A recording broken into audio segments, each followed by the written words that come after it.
ਨਾਨਕ ਸਾਹਿਬ ਬਾਦਸ਼ਾਹ ਹਰ ਸ਼ਬਦ ਉਹਨਾਂ ਦਾ ਜਿਹੜੀ ਉਹਨਾਂ ਦੀ ਬਾਣੀ ਹੈ ਯਾਨੀ ਫਰਮਾਨਾ ਉਹਨਾਂ ਦਾ ਗੁਰਮੁਖੀ ਜਿਹਨੂੰ ਕਿਹਾ ਜਾਂਦਾ ਹੈ, गुरु के मुख से निकली। हर सत सत मेरे बाबला, हर सत सत सच सच मेरे बाबला, वो परमेश्वर सच है।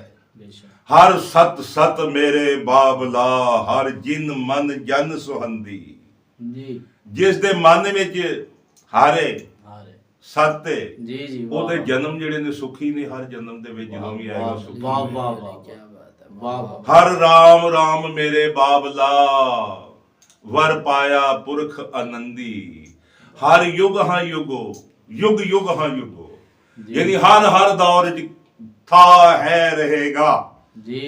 हर हाँ युगो, युग युग हाँ युगो, हर हाँ युगो, युग युग हाँ युगो, सत पीढ़ी गुरु चलंदी, हर भक्ति काज सुहेला, हर भक्ति काज सुहेला।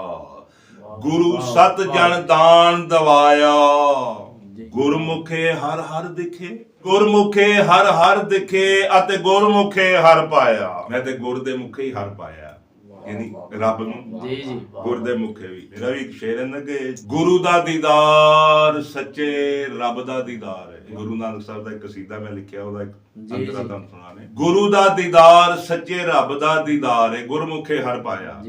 गुरु दा दीदार सच्चे रब दा दीदार है, गुरु विच होया करतार दा अवतार है। रहबर डिठा रब दा नजारा, अबे नानक दा पाग द्वारा। बाबा सतगुरु नानक साहब फरमांदे ने, मन प्यारिया जीओ मित्रा, गोविंद नाम संभाले। गोविंद भी उस बोली जी अल्लाह साईं दा नाम है। गोविंद नाम संभाले, मन प्यारिया जीओ मित्रा, हर नित है तेरे नाले।